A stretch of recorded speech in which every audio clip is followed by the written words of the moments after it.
মূলত এটা সিলেটের ডিসি প্রচার করতেছেন যে এইটা নিষিদ্ধ, বাংলাদেশের নিষিদ্ধ কিছু পণ্য আছে, যেমন মাদক হলো নিষিদ্ধ, আরো অনেক জিনিস আছে নিষিদ্ধ। কিন্তু এই যে অটো রিক্সা বলেন, যে ব্যাটারি চালিত রিক্সা বা ইজি বাইক, এইগুলা নিষিদ্ধ। নিষিদ্ধ করলে গভর্নমেন্ট একটা সার্কুলার জারি করে এই পণ্য, এই জিনিসগুলা নিষিদ্ধ। এইগুলা বলা যাইতে পারে যে এইগুলা লাইসেন্স নাই। লাইসেন্স তো শ্রমিকরা চায় যে আমাদেরকে লাইসেন্স দিন। লাইসেন্স ছাড়া গাড়ি তো ডিসি সাহেবের অধীনের অনেক দপ্তরের গাড়ি আছে, দেখা যায় যে ওনারা লাইসেন্স ছাড়াও গাড়ি চালান। পুলিশ ডিপার্টমেন্ট অনেক আছে, বাংলাদেশ পুলিশ লেখে মোটরসাইকেল অন্যান্য পরিবহন চালান। এইগুলা কি লাইসেন্স না থাকলেই তো এগুলা অবৈধ হয়ে যায় না? এইটা লাইসেন্স না, এটা বলা যাইতে পারে।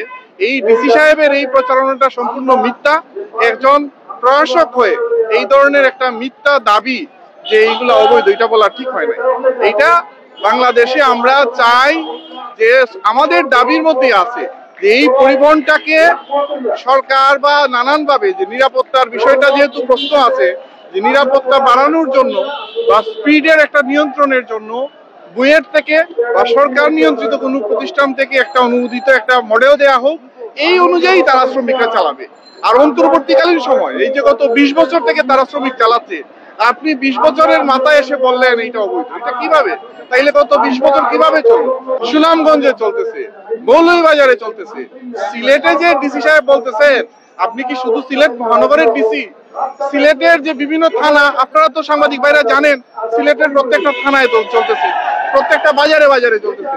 শুধু সিলেট মহানগরের ভিতরে এসে অবৈধ হয়ে গেল, এইটা তো আমরা মনে করি সেটা সম্পূর্ণ মিথ্যা দাবি, সম্পূর্ণ ভুল একটা পদক্ষেপ, বাংলাদেশ থেকে সিলেটকে বিচ্ছিন্ন করার একটা পদক্ষেপ।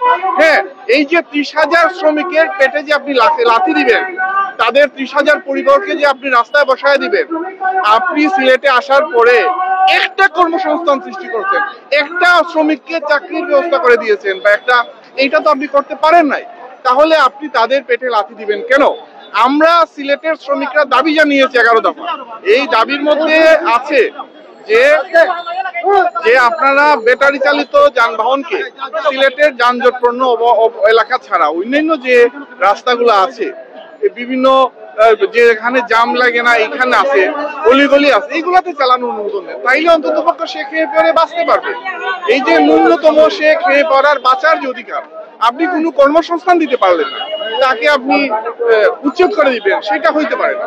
আপনি বিভিন্ন জায়গায় বৈধ যে লাইন আছে, বিদ্যুতের লাইন, সেগুলা কেটে নিয়ে আসবেন 200-300 পুলিশ নিয়ে ভয়ভীতি দেখাইয়া, সেইটা তো হইতে পারে না। আপনি বৈধ লাইনগুলা কেন কাটবেন? আর এই যে বিদ্যুতের বিষয়, একটা এসি চালালে যে পরিমাণ বিদ্যুৎ খরচ হয়, আমি ফিজিক্সের ছাত্র ছিলাম, ফিজিক্সে আমি মাস্টার্স করেছি, পরে আমি আইন পেশে এসেছি। আমি জানি যে একটা এসিতে যে পরিমাণ বিদ্যুৎ খরচ হয় দৈনিক, এইরকম একটা এসির যে বিদ্যুতের সমপরিমাণ যে ব্যাটারি, এই ধরনের প্রায় 7 থেকে 8টা ব্যাটারি চার্জ দেওয়া সম্ভব। একটা এসির যে পরিমাণ বিদ্যুৎ খরচ, 7 থেকে 8টা এই ধরনের যানবাহন চালানো সম্ভব। সুতরাং এই যে বিদ্যুতের এসি গুলা কি বন্ধ হয়ে যাচ্ছে বাজারে, এসি বিক্রি হচ্ছে, প্রত্যেকটা সরকারি অফিস আদালতে এসি আছে। সুতরাং এই যে সরকারের দায়িত্ব হলো বিদ্যুৎ উৎপাদন করা। এখানে যদি এরা এইগুলা যদি ডিজেল চালিত হয়, তাহলে ডিজেল বিদেশ থেকে আমাদের যে ডলার ব্যয় করে আনতে হবে। এখানে বিদ্যুতে হলে এটা পরিবেশ সাশ্রয়, পরিবেশ বান্ধব। সুতরাং এই পরিবেশ বান্ধব একটা বাহনকে আপনি কেন নিষিদ্ধ করবেন? একটা অমানবিক যে জীবন, তারা দৈহিক পরিশ্রম করবে, এইটাতে আপনি কেন যাবেন? আপনি তো এসির বাতাস খাচ্ছেন, প্রযুক্তি ব্যবহার করতেছেন, তাহলে গরিব মানুষ যারা পেডেল চালাবে, দৈহিক পরিশ্রম যদি কিছু লাঘব হয় তাহলে অসুবিধাটা কি? এইটাতে একটা বৈধতার একটা প্রক্রিয়ার মধ্যে নিয়ে আসেন। সবাই চায় তারা বৈধ হতে, তাদের যাতে লাইসেন্স দেওয়া হয়, ড্রাইভিং লাইসেন্স, তাদের পরিবহনেরও যাতে লাইসেন্স দেওয়া হয়, সবকিছুই তো তারা চাচ্ছে, সবকিছুই তো বৈধ প্রক্রিয়া করতে চাচ্ছে।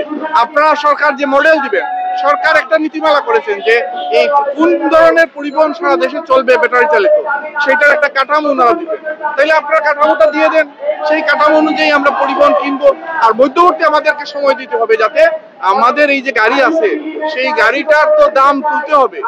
অনেকে কিস্তি টাকা দিয়ে, আমাকে অনেক শ্রমিক ভাই বলেছেন যে তাদের প্রতি সপ্তাহে সপ্তাহে তাদেরকে কিস্তি দিতে হবে। এখন তাদেরকে তো প্রচন্ড ধরনের দুর্বিষহ জীবনযাপন, তাদের বাচ্চারা অনাহারে অর্ধাহারে আছে। আজকে 37 দিন হয়ে গেছে, তাদের দাবি মানা হচ্ছে না। আমরা আশা করি আজকেই প্রশাসন দাবি মেনে নিবে 11 দফা।